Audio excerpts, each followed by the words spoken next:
یہ جو سورۃ المدثر کی شروع کی آیات ہیں، یہ نبی صلی اللہ علیہ وآلہ وسلم پہ جو شروع کی وحی نازل ہوئی ہیں ان میں سے ایک ہے۔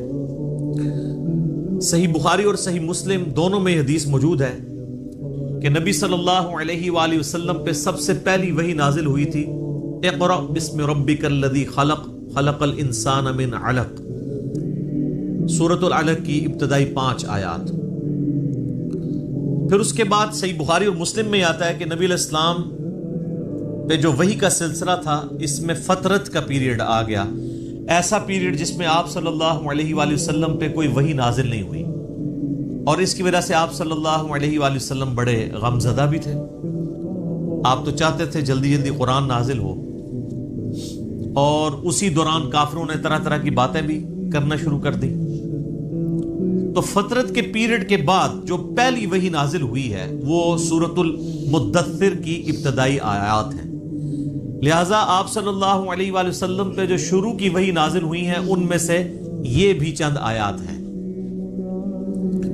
بخاری اور مسلم میں اس کی ڈیٹیل آتی ہے کہ آپ صلی اللہ علیہ وآلہ وسلم فرماتے ہیں کہ جو غار حرا میں مجھ سے ایک فرشتے کی ملاقات ہوئی، جو پوری ڈیٹیل بخاری مسلم میں آئی ہے کہ انہوں نے حضرت جبرائیل علیہ السلام انسانی شکل میں سامنے آئے اور ان کا اقرا پڑھیے، تو آپ صلی اللہ علیہ وآلہ وسلم نے کہا کہ میں پڑھا ہوا نہیں ہوں۔ 3 دفعہ یہ عمل ریپیٹ ہوا، اور پھر جبرائیل نے آپ صلی اللہ علیہ وآلہ وسلم کو اپنے ساتھ سینے کے ساتھ لگایا اور پھر پڑھایا، تو آپ صلی اللہ علیہ وآلہ وسلم نے یہ آیات پڑھی۔ بخاری اور مسلم میں یہ حدیث ملتی ہے کہ آپ علیہ السلام فرماتے ہیں کہ غار حرا میں جو مجھ پہ فرشتہ نازل ہوا تھا،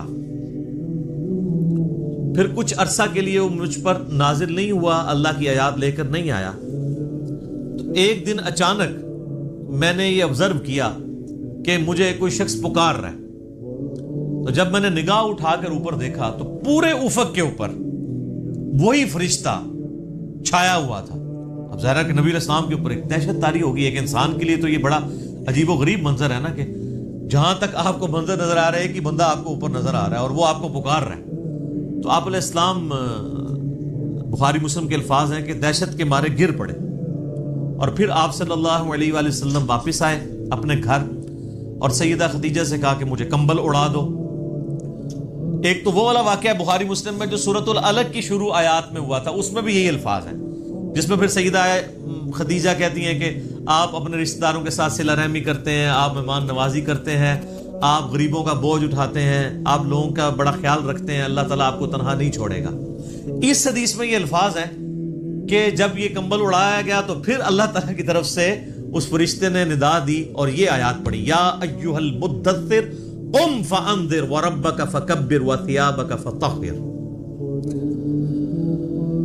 بسم اللہ الرحمن الرحیم، یا ایھا المدثر، اے چادر میں، اے کمبل میں لپٹنے والے، قم فانذر، اٹھ کھڑے ہو جائیے اور ڈر سنائیے۔ انذار تمام نبیوں کی دعوت کا مرکزی پوائنٹ ہوتا ہے، تبشیر بھی ہے لیکن وہ دوسرے نمبر پہ ہے، اس کے لیے جو دعوت قبول کر لے۔ جو مرکزی ٹاپک ہوتا ہے وہ انذار ہوتا ہے۔ انذار کہتے ہیں ڈر سنانا، کہ تم خود سے پیدا نہیں ہوئے، تمہیں اللہ تبارک و تعالیٰ نے پیدا فرمایا ہے، اور اس اللہ نے مرنے کے بعد تم سے تمہارے اعمال کا حساب لینا ہے، تم جواب دہ ہو اپنے رب کو، قیامت کے دن اللہ کے حضور تمہاری پیشی ہے۔ اس کے لیے جو ٹرم بولی جاتی ہے شریعت میں، اس کو کہتے ہیں انذار۔ ذال انذار، ڈر سنانا۔ قرآن حکیم یعنی انذار کا لفظ تو قرآن کا پورا تانا بانا ہی اس کے گرد گزرتا ہے۔ وَأُوحِيَ إِلَيَّ هَذَا الْقُرْآنُ لِأُنذِرَكُمْ بِهِ وَمَنْ بَلَغَ، سورۃ الانعام آیت نمبر 19۔ اے نبی علیہ السلام فرما دیجئے کہ قرآن مجھے اس لیے وحی کیا گیا، اس قرآن کے ذریعے میں تمہیں بھی ڈر سناؤں اور جس تک یہ دعوت پہنچے۔ تو یہاں پہ بھی ڈر سنانے کے لیے کہا جا رہا ہے کہ آپ دعوت و تبلیغ کا کام یعنی قیام النہار والا کام اعلانیہ شروع کر دیجئے۔ وَرَبَّكَ فَكَبِّرْ، اور اپنے رب کی بڑائی بیان کیجیے، یعنی بڑائی ایسی کہ جیسا حق ہے۔ ایک بڑائی تو اپنی زبان سے بیان کرنا ہے نا، وہ تو آپ دیکھ لیں ہماری اسلام کی جو عبادات سینٹرڈ اراؤنڈ جس کلمے کے ہیں نا وہ اللہ اکبر ہے. آپ جانور بھی ذبح کرتے ہیں تو کیا پڑھتے ہیں؟ بسم اللہ واللہ اکبر. صحیح مسلم میں تکبیرات موجود ہیں. پھر آپ عید کی جو تکبیرات ہیں جو صحابہ کرام سے نقل ہوئی ہیں، تابعین سے، المصنف ابن ابی شیبہ میں، اللہ اکبر لا الہ الا اللہ واللہ اکبر وللہ الحمد. پھر یہ بھی آئی ہیں اللہ اکبر کبیرا والحمد للہ کثیرا وسبحان اللہ بکرۃ واصیلا. پھر سر جو آپ 5 وقت نماز پڑھتے ہیں، 17 فرض رکھتے پڑھتے ہیں، ہر رکعت میں جو انتقال ہے ایک رکن سے دوسرے رکن میں وہ تکبیر کے ساتھ ہے، سوائے رکوع سے اٹھتے وقت سمیع اللہ لمن حمدہ. باقی سب تکبیرات ہیں. 4 رکعت کی نماز کے اندر 22 تکبیرات آتی ہیں. 6 تکبیریں پہلی رکعت میں، 6 ہی تیسری میں، اور 5 تکبیرات دوسری رکعت میں اور 5 ہی چوتھی میں. یعنی ایون رکھتے جو ہیں ان میں اللہ اکبر آتا ہے 5 دفعہ، اور جو آڈ رکھتے ہیں، تاک رکھتے ہیں، ان میں اللہ اکبر آتا ہے 6 دفعہ. 22 تکبیرات. تو آپ ذرا یہ دیکھ لیں، پھر باقی نمازوں کی ساری پھر سنتیں ملائیں تو سب اللہ اکبر ہی ہے. تو یہ تو کلمات ہیں کہ آپ نے اللہ کی بڑائی بیان کرنی ہے. بڑائی اللہ کے لیے ہے. ویسے ہم لفظی ترجمہ کر دیتے ہیں اللہ اکبر، اللہ سب سے بڑا ہے، یہ سمجھانے کے لیے ہوتا ہے. اصل اس کی جو اپروپریٹ ٹرانسلیشن اردو میں بنے گی وہ یہ ہے کہ تمام بڑائیاں، تمام بزرگیاں اللہ کے لیے. عموماً ہم جب اردو میں بڑائی کا لفظ بولتے ہیں نا کہ کوئی بڑا ہے، تو اس سے پھر ہمیں وہ ذرا سائز ذہن میں آنا شروع ہو جاتا ہے. اللہ تعالیٰ کے لیے تو اس طرح کی تمثیل نہیں ہے نا. لیس کمثلہ شیء وہو السمیع البصیر. اللہ کی مثل کوئی شے نہیں ہے، وہ سننے والا ہے، دیکھنے والا ہے. بڑائیاں، تمام طرح کی خوبیاں، بڑائیاں، بڑے سے بڑے آنر کا جو لفظ ہے، کوئی صفت ہے، وہ اللہ کے لیے خاص ہے.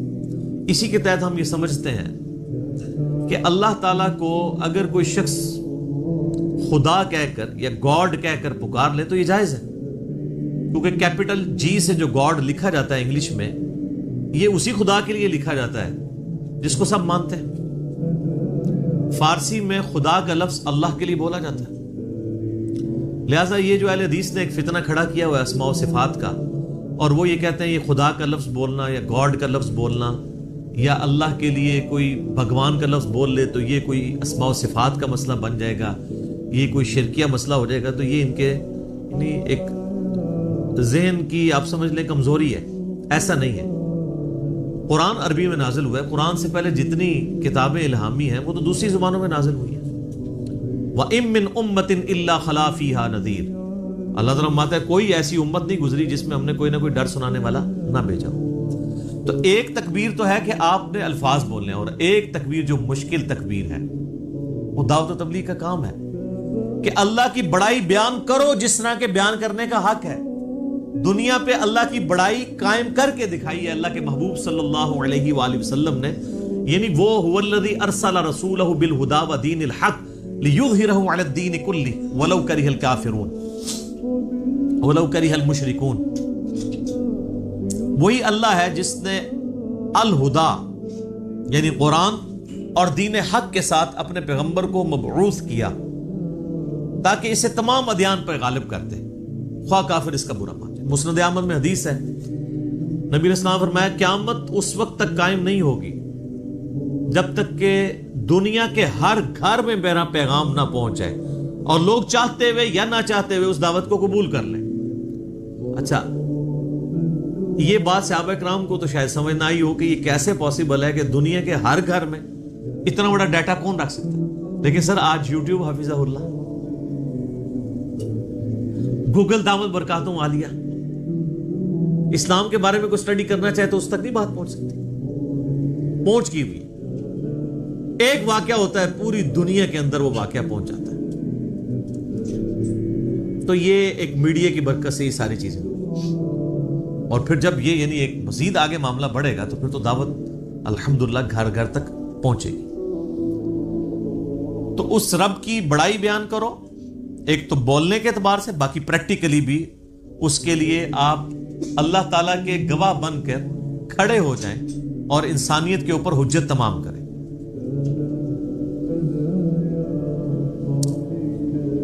جامعہ ترمذی میں ایک حدیث موجود ہے، دلائل النبوہ امام بیہقی کی کتاب میں موجود ہے صحیح سند کے ساتھ، اور مشکات المصابیح کی 3 جلد کے اندر بھی آپ کو مل جائے گی۔ سیدنا جابر بن عبداللہ رضی اللہ تعالیٰ عنہ پوچھتے ہیں نبی علیہ السلام سے، اے اللہ کے محبوب صلی اللہ علیہ وآلہ وسلم، آپ پر نبوت کب واجب ہوئی؟ آپ کب نبی بنائے گئے؟ تو آپ صلی اللہ علیہ وآلہ وسلم نے فرمایا، میں اللہ کے ہاں اس وقت بھی خاتم النبیین لکھا ہوا تھا جبکہ آدم علیہ السلام ابھی روح اور جسم کے درمیان تھے۔ ایک روایت میں آتا ہے کہ آدم علیہ السلام ابھی مٹی اور پانی کے درمیان تھے، میں اللہ کے علم میں اس وقت بھی خاتم النبیین لکھا ہوا تھا۔ ظاہر ہے اللہ کے ڈیوائن نالج میں تو تھا۔ میں دعائے ابراہیم ہوں، میں عیسیٰ کی بشارت ہوں، میں اپنی ماں کا وہ خواب ہوں جو انہوں نے پیدائش کے وقت دیکھا جب میری پیدائش ہوئی، کہ ان کے لیے ایک ایسا نور ظاہر ہوا جس سے شام کے محلات بھی روشن ہو گئے ان پر۔ یعنی نبی علیہ السلام کی پیدائش کے وقت آپ علیہ السلام کی والدہ کو خواب کے ذریعے بشارت دی گئی کہ آپ سے جو بچہ پیدا ہونے والا ہے اس کی حکومت بالآخر رومن امپائر کے اوپر بھی حاوی ہو جائے گی۔ اور پھر لوگوں نے دیکھا۔ تو لیکن یہ جو ہم جس نبوت کے یعنی مبعوث ہونے کا ذکر کر رہے ہیں وہ نبی علیہ السلام کی مبارک زندگی کے 40ویں سال کے بعد کا معاملہ ہے۔ آپ علیہ السلام پیدائشی طور پر پیغمبر تھے لیکن مبعوث نہیں ہوئے تھے، اللہ کی طرف سے آپ کی بعثت نہیں ہوئی تھی۔ اللہ کی حفاظت میں ضرور تھے، نبی تو اللہ کی حفاظت میں ہوتا ہے، لیکن نبی کو یہ خود نہیں پتا ہوتا کہ میں اللہ کا پیغمبر ہوں جب تک کہ اللہ اسے مبعوث نہ کرتا۔ سورہ شورى میں واضح ہے، ما کنت تدری ما الکتاب ولا الایمان، اے نبی قرآن کے نزول سے پہلے نہ تو آپ کتاب سے واقف تھے اور نہ ایمان کی تفصیلات کو جانتے تھے، بلکہ اللہ نے اس کتاب کو آپ کے لیے ہدایت کا ذریعہ بنایا۔ وَإِنَّكَ لَتَهْدِي إِلَىٰ صِرَاطٍ مُسْتَقِيمٍ، اور اب آپ بھی لوگوں کو سیدھے راستے کی طرف بلاتے ہیں۔ حتیٰ کہ صحیح بخاری میں سیدنا ابو بکر الصدیق رضی اللہ تعالیٰ عنہ کا ایک بڑا خطرناک قسم کا خطبہ موجود ہے۔ خطرناک میں اس لیے کہہ رہا ہوں کہ پاکستان میں 295C لگی ہوئی ہے، ورنہ حضرت ابو بکر میں فٹ کر دیتے ہیں جو انہوں نے ڈاکٹرائن بتائی ہوئی ہے۔ صحیح بخاری میں خطبہ موجود ہے، میرا ایک یوٹیوب پہ کلپ بھی ہے، صحیح اور بخاری اور مسلم سے قرآن کے فضائل پہ 8 احادیث۔ اس میں میں نے یہ حدیث بتائی تھی کہ سیدنا ابو بکر جب خلیفہ بنے رضی اللہ تعالیٰ عنہ علیہ السلام، تو انہوں نے جب پہلا خطبہ دیا تو اس میں ان کے الفاظ ہیں کہ اللہ تعالیٰ نے محمد صلی اللہ علیہ وآلہ وسلم کو اس کتاب کے ذریعے ہدایت دی۔ ذرا الفاظ سننے، محمد کو اللہ نے اس کتاب کے ذریعے ہدایت دی اور اب تم نے یہ کتاب کا پیغام ان کی امت تک آگے پہنچانا ہے۔ شکر ہے ادھر کوئی کھڑا نہیں ہو گیا کہ یار امیر المومنین یہ آپ کیا کہہ رہے ہیں، نبی علیہ السلام پہلے گمراہ تھے، نعوذ باللہ، گمراہ نہیں تھے، لیکن آپ کی ہدایت ڈیٹم لیول کی تھی، بنیادی تفصیلات نہیں تھی اس میں۔ قرآن میں وَوَجَدَكَ ضَالًّا فَهَدَىٰ، اے نبی آپ کو ہم نے اپنی محبت میں حق کی تلاش میں خود رفتہ پایا تو منزل مقصود تک پہنچاتی ہے۔ یہ گمراہی والا ترجمہ تو غلط کیا ہے، اس کے اوپر جو بریلوی گرفت کرتے ہیں نا اہل حدیث اور دیوبند کی، وہ ٹھیک کرتے ہیں۔ ضال کا مطلب نبی علیہ السلام کے لیے گمراہی نہیں ہوگا، ضال کا ایک مطلب کسی کی محبت میں ڈوبنا بھی ہوتا ہے، جیسا کہ یوسف علیہ السلام کے بھائیوں نے اپنے والد کے بارے میں کیا کہا تھا، ان ابانا لفی ضلال مبین، ہمارے ابا جان تو اس بیٹے کی محبت میں ڈوب چکے ہیں۔ وہ یہ تو نہیں کہہ رہے تھے ہمارا ابا گمراہ ہو گیا ہے، وہ یہ کہہ رہے تھے کہ یہ اس ایک بیٹے کی محبت میں ڈوبا ہوا ہے، ہمیں بھی ذرا توجہ دے۔ تو یہ وَوَجَدَكَ ضَالًّا فَهَدَىٰ، اس کا ترجمہ جو ہے وہ احمد بریلوی صاحب نے ٹھیک کیا ہے کہ تمہیں اپنی محبت میں خود رفتہ پایا تو منزل مقصود تک پہنچا دیا۔ تو قرآن کے ذریعے اللہ تعالیٰ نے آپ علیہ السلام کی ہدایت کو کامل کیا۔ تو نبی پیدائشی طور پہ نبی ہوتا ہے لیکن اسے پتہ نہیں ہوتا جب تک مبعوث نہ ہو جائے۔ ورنہ تو بخاری مسلم میں جو حدیث آتی ہے کہ نبی علیہ السلام کو جب پہلی دفعہ فرشتہ نظر آیا تو آپ کی حالت جو ہوئی ہے، مطلب آپ تو خوش ہو جاتے ہیں کہ میں 40 سال سے انتظار کر رہا تھا، شکر ہے تو آ گیا۔ الٹا آپ علیہ السلام پریشان ہو گئے، حتیٰ کہ بخاری مسلم کے الفاظ ہیں سیدہ خدیجہ سلام اللہ علیہا ان کو اپنے کزن ورقہ ابن نوفل کے پاس لے گئی۔ انہوں نے جب نبی علیہ السلام کی کنڈیشن سنی، وہ نابینا ہو چکے تھے، انہوں نے کہا یہ تو وہی لگتی ہے، وہی والی وہی جو موسیٰ علیہ السلام پہ نازل ہوئی تھی۔ تو پھر انہوں نے کہا کہ عنقریب آپ کی قوم آپ کو نکال دے گی یہاں سے۔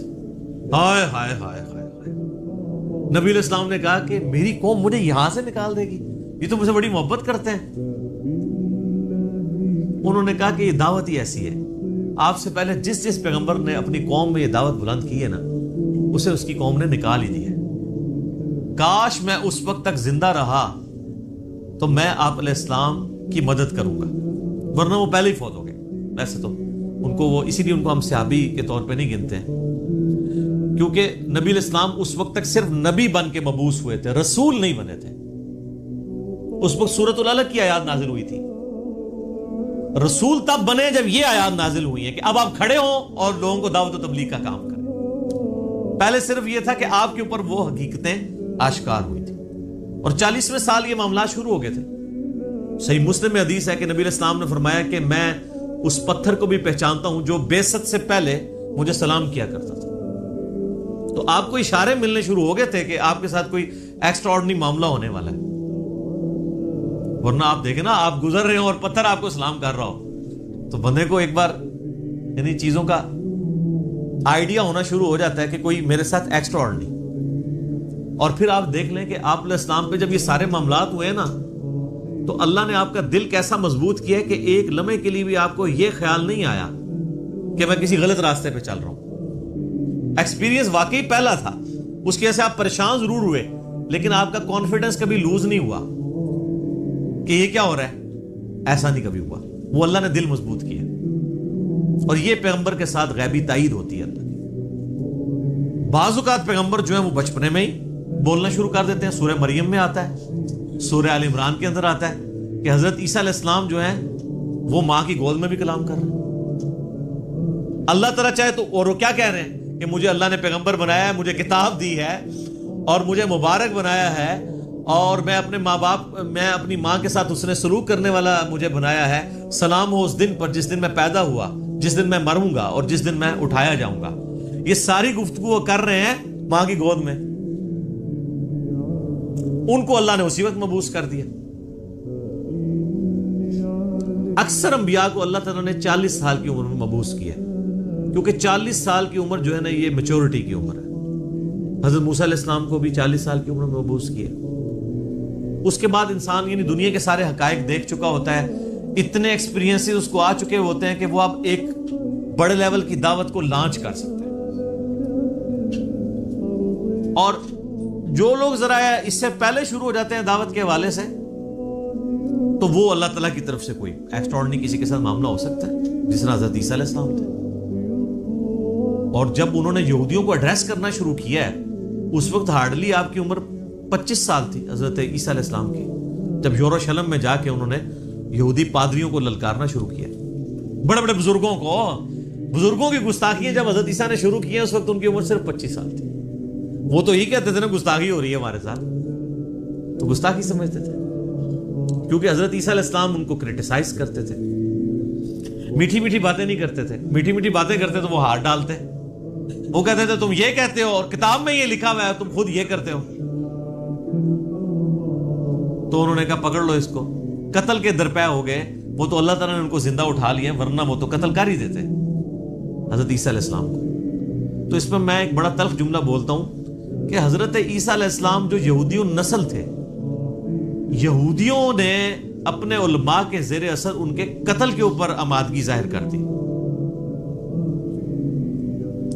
یہ علماء کا فتنہ اتنا بڑا فتنہ ہے کہ یہ فتنہ وقت کے پیغمبر کے خلاف بھی کھڑا ہو جائے تو اس کو بھی دنیاوی طور پہ فیل کر دیتا ہے۔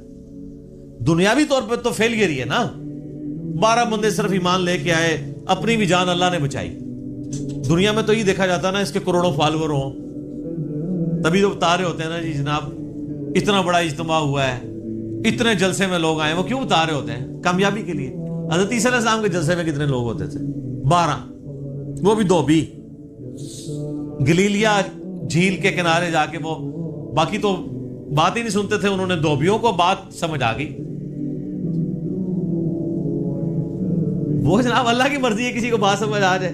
ابو جہل کو سمجھ نہیں آئی ہے، بلال حبشی کو سمجھ آ گئی ہے، عمار ابن یاسر کو سمجھ آ گئی ہے، یاسر اور سمیہ کو سمجھ آ گئی ہے، رضی اللہ عنہم اجمعین وعلیہم السلام اجمعین.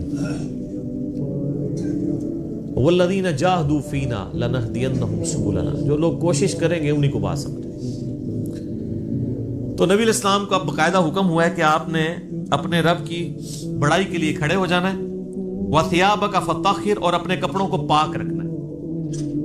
یعنی پیغمبر مبعوث ہوا ہے اور اسے کپڑوں کی پاکیزگی کا حکم دیا جا رہا ہے.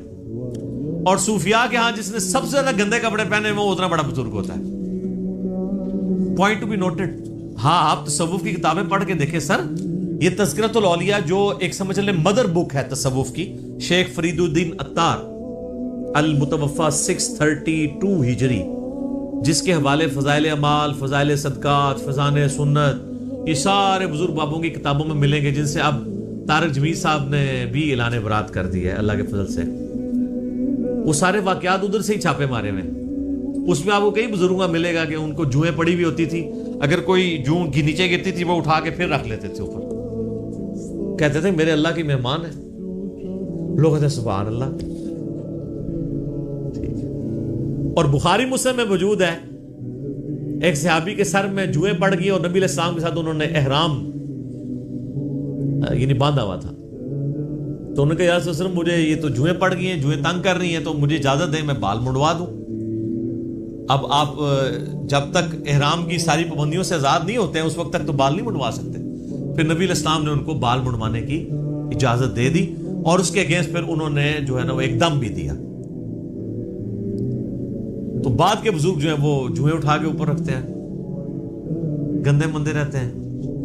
اور بلکہ سب سے بڑا بزرگ وہ ہوتا ہے جو گندا بھی نہ رہے، کپڑے ہی سارے اتار دے، اس کو سب سے بڑا بزرگ مانا جاتا ہے. وہ کہتے ہیں مجذوب ہے یہ، یعنی اللہ تعالیٰ کی محبت میں غرق ہو چکا ہے. یعنی اس کا مطلب ہے کہ اللہ کی محبت میں غرق ہونے کا مطلب یہ ہے کہ بندے کے کپڑے پہلے چلے جاتے ہیں.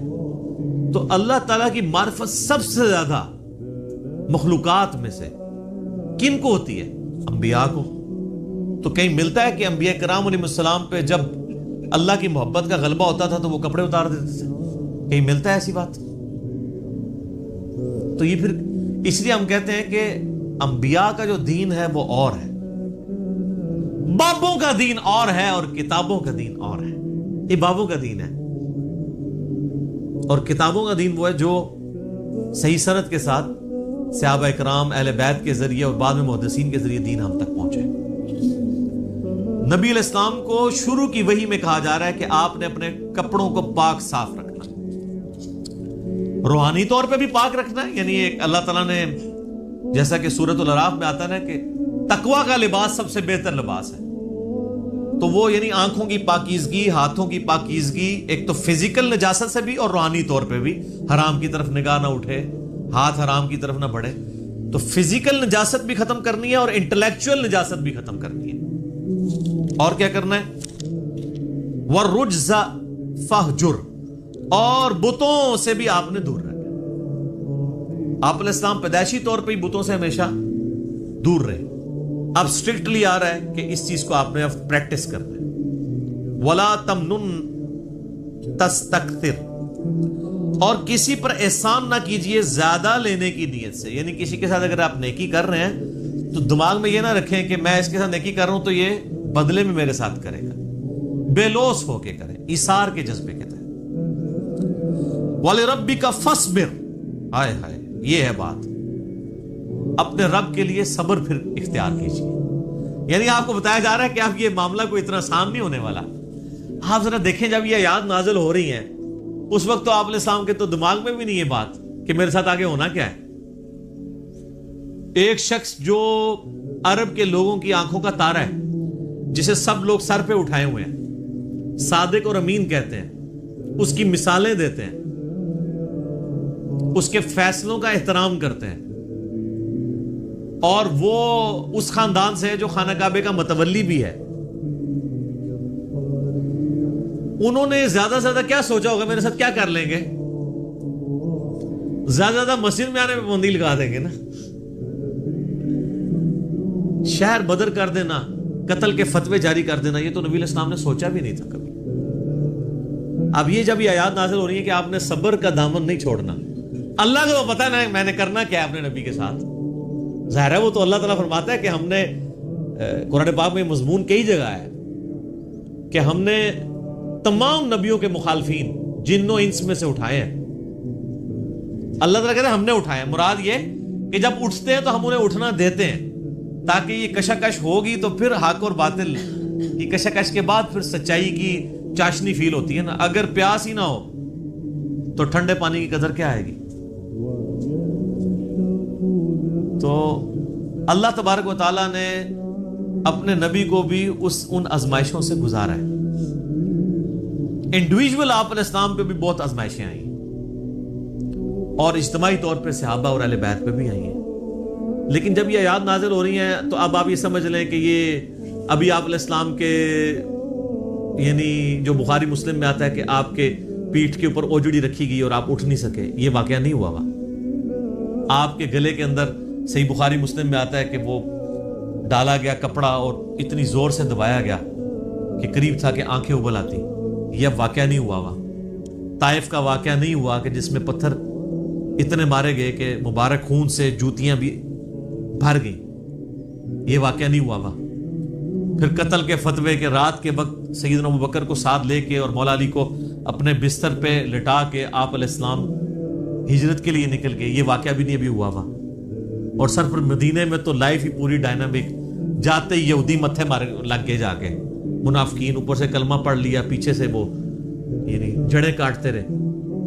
پھر غزوہ بدر میں جو کچھ ہوا، احد میں تو نبی علیہ السلام کے دانت بھی شہید ہو گئے اور آپ کی شہادت کی خبر مشہور ہو گئی، اس قدر آپ کا خون بہہ گیا.